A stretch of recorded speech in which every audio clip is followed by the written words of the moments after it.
तो आज super power America में राष्ट्रपति पद के लिए चुनाव और इसी पर टिकी है पूरी दुनिया की नजर। चुनावी मैदान में कमला हैरिस हैं और सामने डोनाल्ड ट्रंप हैं। इस वक्त की बड़ी खबर यह मिल रही है कि अमेरिकी राष्ट्रपति चुनाव में आप जानते हैं करीब 6.5 घंटे का वक्त बाकी रह गया और इसके बाद आज वोटिंग शुरू हो जाएगी। चुनाव से पहले कमला हैरिस की आज अंतिम रैली, ये फिलाडेल्फिया में रैली चल रही है। कमला हैरिस का ये संबोधन फिलाडेल्फिया में शुरू हो चुका है। तस्वीर आप देख रहे हैं। तो अमेरिका के फिलाडेल्फिया में मतदान से ठीक पहले कमला हैरिस की ये आखिरी चुनावी रैली, अंतिम चुनावी रैली है। आपको सुनाने की कोशिश करते हैं यहां पर कमला हैरिस की ये रैली फिलाडेल्फिया में। President of the United states of America.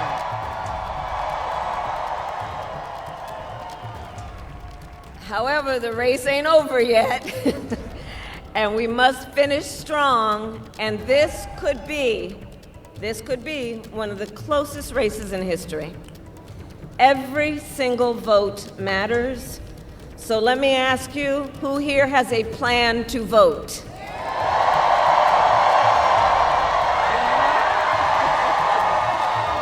All right, well, help spread the word. Here in Pennsylvania, polls are open tomorrow morning from 7 a.m. to 8 p.m., 7 a.m. to 8 p.m. And no matter what state you live in, if you are watching this, please go to iwillvote.com for all the information you need, including when and where to vote and where to drop off your mail-in ballot. And I also ask you to please talk with your friends and your family and your neighbors. Share your perspective on why you... तो कमला Harris को आप सुन रहे थे अपनी आखिरी चुनावी rally को इस 2024 चुनाव के लिए संबोधित करते हुए, और खुद मान रही है इस रैली में कि इस बार जो मामला है वो बेहद नजदीकी है। हिंदुस्तान में वैसे सबके मन में अब सवाल यही है कि आखिरकार ट्रंप राष्ट्रपति बने या कमला हैरिस राष्ट्रपति बने, आखिर किसके जीतने से भारत को ज्यादा फायदा मिलेगा। इसी को समझने के लिए सीधे आपको लेकर चलेंगे डेटा सेंटर अपने सहयोगी अखिलेश के पास। बिल्कुल रोमाना, दर्शकों को मैं समझाने की कोशिश करता हूं। देखिए, दोनों जो उम्मीदवार हैं यहां पर राष्ट्रपति के, उनको लेकर किस तरह की बातें सामने आती हैं। कमला हैरिस की बात की जाए तो भारतीय मूल की हैं, आप सभी को पता है।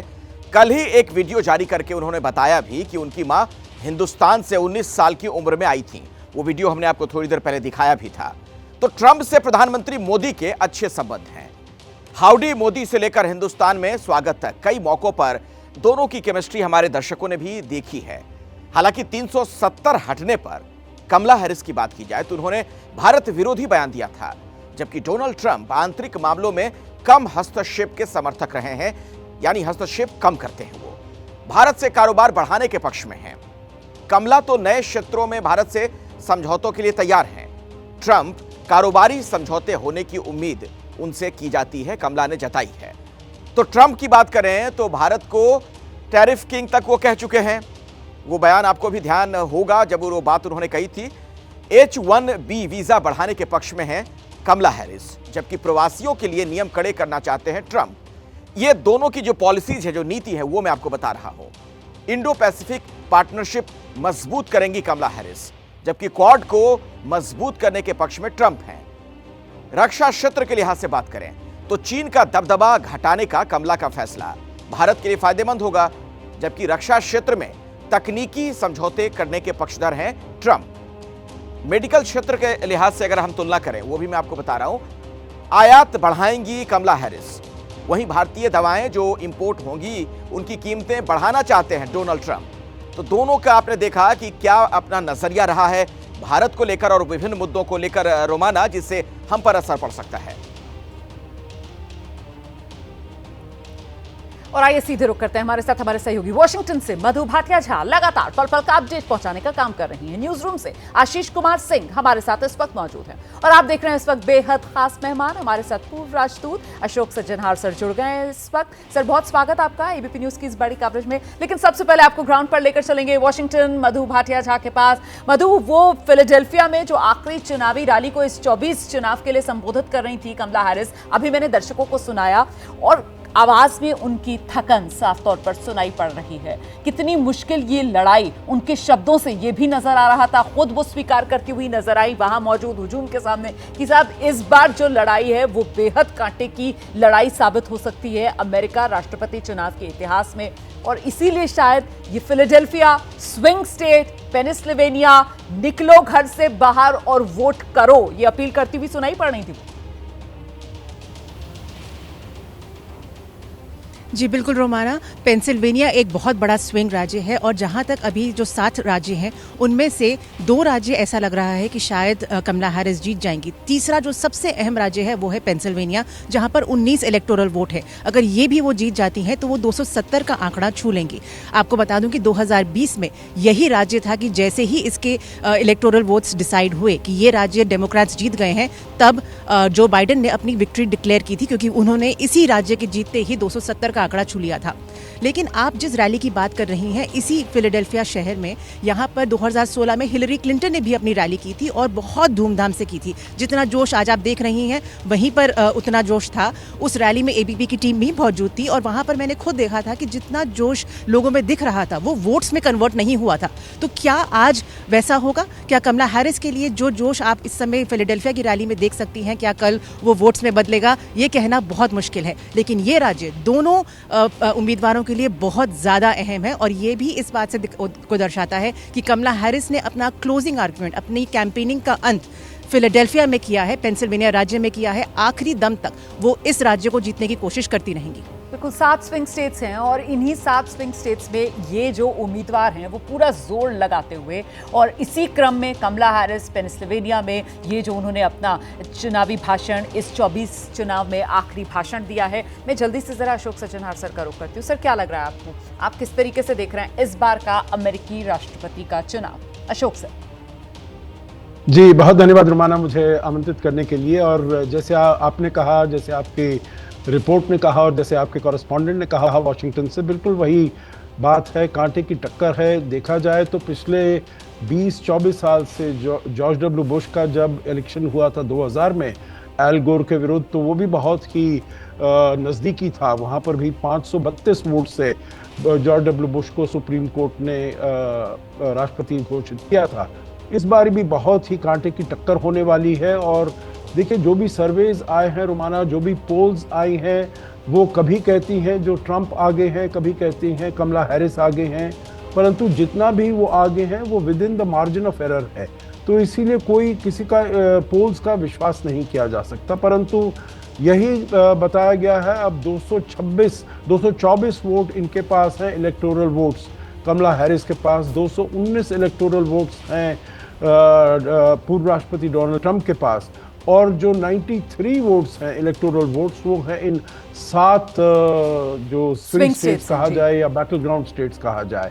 सबसे महत्वपूर्ण उसमें है पेंसिल्वेनिया, उसके सबसे ज़्यादा हैं 19 इलेक्टोरल वोट्स। तो इसीलिए सभी ये दोनों जो कैंडिडेट्स हैं, प्रत्याशी हैं, ये पेंसिल्वेनिया का दौरा बहुत कर रहे हैं जिससे कि पेंसिल्वेनिया अपनी तरफ आ जाए।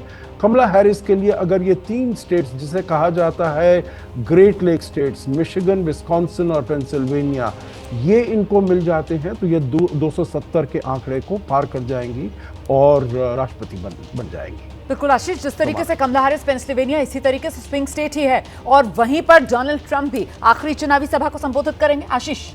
जी हाँ, बिल्कुल, बहुत क्रूशियल है। सभी जानते हैं कि स्विंग स्टेट्स क्या भूमिका निभा सकती हैं। It may come down to the wires. यही डिसाइसिव फैक्टर हो सकता है कि स्विंग स्टेट्स जिनके बारे में, जिनके पक्ष में ज़्यादा फैसला आता है, वो शायद सेल थ्रू करने में कामयाब हो। बहुत क्रूशियल रहने वाला है। सभी लोग जानते हैं कि किस तरह से कितना क्रूशियल रोल ये प्ले करते हैं। तभी देखिए, दोनों ही कैंडिडेट्स जो हैं पूरी जान झोंके हुए हैं स्विंग स्टेट्स में जा करके, और खास करके पेंसिल्वेनिया जिसका जिक्र मधु भाटिया झा भी कर रही थी, एम्बेसडर सज्जनहार भी कर रहे थे। जब 19 इलेक्टोरल वोट्स वहाँ के हैं तो हम ये समझ सकते हैं कि कितना बड़ा डिसाइडिंग फैक्टर होने वाला है। और इसी वजह से लिहाजा ये बहुत नेक टू नेक बैटल है। अभी तक ये कहा नहीं जा रहा है। तमाम तरीके के सर्वेज आ रहे हैं जिसमें कभी कमला हैरिस को आगे बताया जा रहा था, कभी डोनाल्ड ट्रंप को बताया जा रहा था। कुछ महीने पीछे जाइए तो कहा जा रहा था कि डोनाल्ड ट्रंप बहुत इजी जीत रहे हैं। उसके बाद ऐसा कैचअप किया कमला हैरिस ने कि लोग कहने लगे कि कमला हैरिस बड़ी आसानी से कंफर्टेबल विक्ट्री दर्ज कर लेंगे। और अब इतना करीबी मामला हो गया है कि it is all come down to, boil down to swing states, तो ये देखना बड़ा दिलचस्प होगा कि भले ही दोनों कैंडिडेट्स वहां जाकर रिझाने की कोशिश कर रहे हैं, लेकिन आखिरकार इन स्टेट्स के लोग किनके पक्ष में अपना मत देते हैं।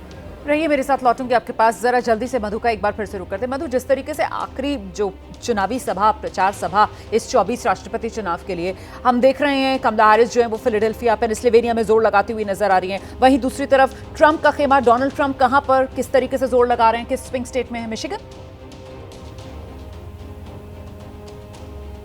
जी हाँ, और उनकी आखिरी जो रैली है वो आज मिशिगन में है, और आज लेकिन उसके बावजूद उन्होंने आज पेंसिल्वेनिया का दौरा भी किया है। तो आज पेंसिल्वेनिया राज्य में दोनों ही कैंडिडेट्स ने आज अपनी रैलीज की हैं, और उसके बाद मल्टीपल स्टेट्स में रैलीज की हैं। रात को 12 बजे तक ये लगातार आखिरी दम तक जितनी रैलीज कर सकते हैं, जितना अपना कैंपेनिंग का मैसेज पहुंचा सकते हैं, उसकी कोशिश उन्होंने की है। क्योंकि औपचारिक तौर पर अगले दिन जब ये पोल्स खुलेंगे, वोटिंग होगी, तब वो कैंपेनिंग तो नहीं कर सकते हैं, लेकिन जो उनका वोटिंग स्टाफ है, जो कैंपेन स्टाफ है, वो लोगों को ज़रूर लुभा सकता है ये कहने के लिए कि आप बाहर जाके वोट कीजिए। अगर आपको सपोर्ट चाहिए अपने वोट कैंपेन बूथ तक पहुँचने के लिए, तो हम वहाँ आपको वोटिंग बूथ तक लेकर जाएंगे। उनकी गाड़ी, कुछ बुजुर्ग होते हैं जिनको गाड़ियों का इंतजाम करने में मदद की जाती है। तो ये सारे इंतजाम जो हैं, दोनों पार्टियां आखिरी दम तक, जब तक पोल्स क्लोज नहीं होते, तब तक वो करते रहते हैं।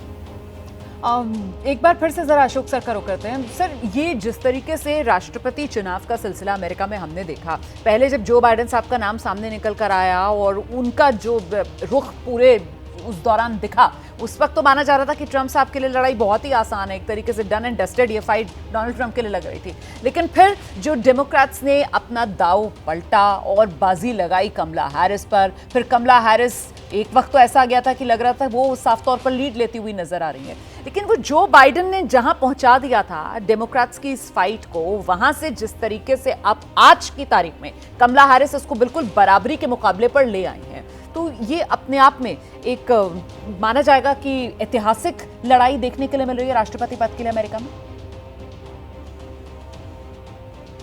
जी, ये मुझे प्रश्न है। जी सर। जी, धन्यवाद।